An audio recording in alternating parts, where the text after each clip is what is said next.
it's I don't know, just excited to get out of here with all three games. Came down here a little beat up again, just playing guys that hadn't played much all year, and seemed like they just kept making good plays in the field, advancing runners, and helping the team win. We did a great job hitting 2 outs because I think we might have scored just about all our runs with 2 outs. It just was it was a great day for us, having a chance to come out here and sweep and facing a really good pitcher. I mean, incredible arm. I guess he throws with both arms, which is really amazing. And we got his pitch count up and fouled off a lot of pitches and took some big swings with like I said, with 2 outs, runners on, drove in a lot of runs there, and pitching, they held him down. Good offense, held him down all weekend, really. Tom? Yeah. Hey, Dave, can you believe with all that you've gone through that you guys now are tied with Vanderbilt atop the whole league? And it just seems kind of unreal, Yeah. Yeah, the team's kind of unreal, to be honest with you. They just believe they can win, and they just show up. And that's what I said yesterday. They show up every day to play, and they think they can win. And if you don't think you can win, you're not going to win as many as you should. And they did it this weekend now. But yeah, I mean, I'm obviously we're all happy where we are. We're just trying to win today, and try not to worry about everybody else. And guys are getting ready to finish up school this week, and now we got South Carolina coming in that struggled at Kentucky, so I'm sure we'll get their best shot next weekend. Hey, how big was Brady Slavens for you this weekend? Moving up in the order, and he homered in all 3 games. What would you say? Man, it was big. Putting him in the 4-hole, I was just trying to show him a little bit of confidence, especially with a couple of guys out. And I don't know if he'll stick there when we get our 2 other outfielders back, but he had some really good at bats and some big swings, and help us get the lead. And just really happy for him that that he had such a good weekend, and obviously probably wouldn't have won a couple of games without him. Andrew Ellis. Yeah, Coach, probably the best outing for Zach Morris, really going back to the fall even. And, it seemed like his velo was up a little bit. Just how encouraging was to see him, do what he's done for you before, but do it so well today. Yeah, the game, it seems like a month ago, that game we lost in Little Rock. I guess that was last Tuesday. Seems like a couple of weeks ago. I thought Zach threw extremely well. And so that's maybe the beauty of a midweek game. Even though you don't win it, you get to see some things and get some guys out there. And he threw really well. And the thing that a lot of people don't know is that we had him up and down the bullpen a couple of times this weekend. So he threw a lot of pitches, not just the ones you saw in the game, but getting up, pitching, not coming in. And because we had him hot last night until we got the last out. So just a really good job of Zach really helping us out today. And with Holland, it seemed like his stuff was better today than it was last week. Did you anticipate it would probably be a shorter outing for him? Just kind of what'd you see from his outing? Yeah, his stuff was a lot better, and he was missing, but he was just missing. I mean, it was a ball or 2 off. It's not like he was a foot off. And, he got himself into trouble. He got behind, or,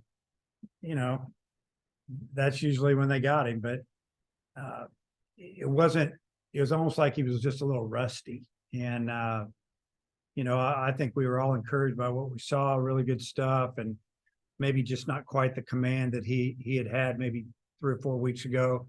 I'm guessing we'll see the command next weekend. Robert.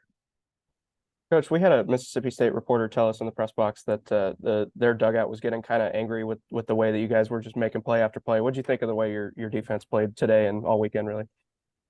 That was the first thing I talked about after today's game, was that our defense was outstanding all weekend. And just like today, they gave Bolton an error on that ball in the hole. And I guess when you make 2 or 3 plays that are amazing like that on the weekend, they think you're supposed to make it every time. And he knew he had to get rid of that ball extremely quick, and he did. And he short hopped the first baseman, and he didn't pick it. They gave him an error. I think it was a hit, but I thought we played super defense. I don't know if we made an error yesterday. Maybe we did in the outfield on a throw and another throw, but we made play after play, double plays, and just fielded all the ground balls. Bolton made some extremely tough come and get it type plays that sometimes people take for granted. Those are really, really difficult plays and slowed them down offensively. And then Jason Jones drew into the lineup today, got hit in the head. Looked like he was pretty angry walking off the field. Is he doing okay physically? Yeah, he's fine. He wanted to stay in. I just said, I didn't want him to stay in. And, there's a new rule this year that I don't know, maybe not this year, but it's a rule that because of the concussion protocol, if he's okay, I can actually put him back in the game. I've never done that, but we had the option to put him back in an inning or two down as long as we wanted, I guess. I'm guessing that he has to go into the exact same spot in the lineup, obviously. But once we got to a certain point, we just left defense out there. And, I thought that Neville made a really nice play on that ball, hit down the line, because when he left the bat, we didn't know if he was going to get there, and he got there easy, made it look easy. Coach.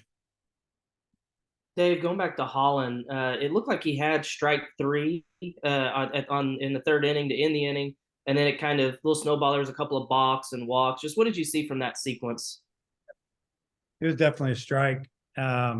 Hitters, 5'7", 5'8", wasn't low. I think the umpire knew it was a strike, kind of with the little conversations that Coach Hobbs and I had with him later between innings a little bit. And, it is what it is. You got to overcome. And he rolled through a couple of pitches, and those were balks. And, it didn't cost us the game. So hopefully he learned something from it. It won't happen again. And, that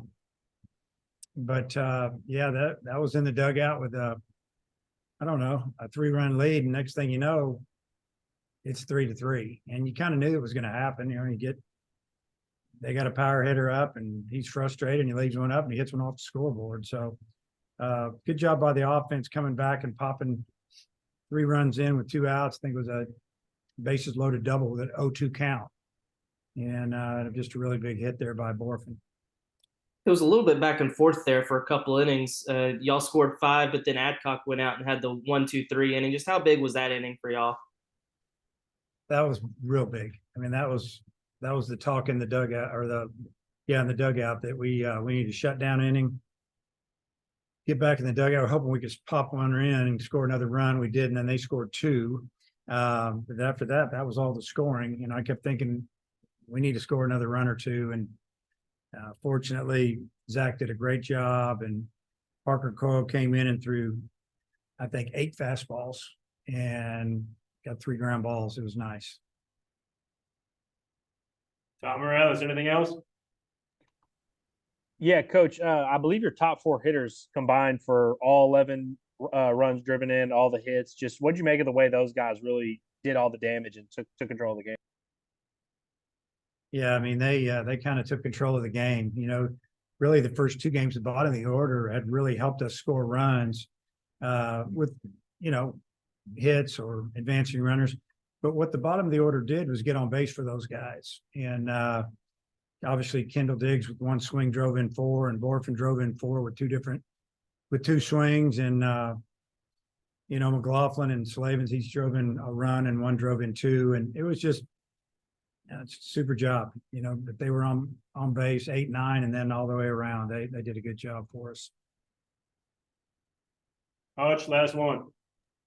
Yeah, Dave, with Holland, is his leg back to 100% or close to it, or how is he doing with the leg?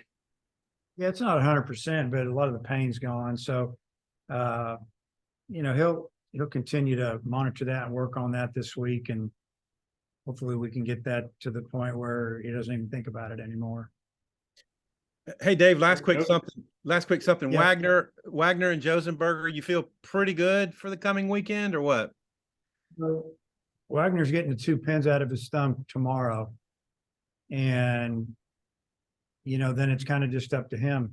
Right. So I'm hoping that he'll be taking the bat by Wednesday or something. Who knows? And I think Josenberger would tell you he's about 80, 85%. I put him on the roster, but I didn't want to run him. And they've been working extremely hard with our strength coach and our trainer, stretching and running and exercising and, trying to get right. So hopefully by Wednesday, we'll know if they're going to be able to go Friday.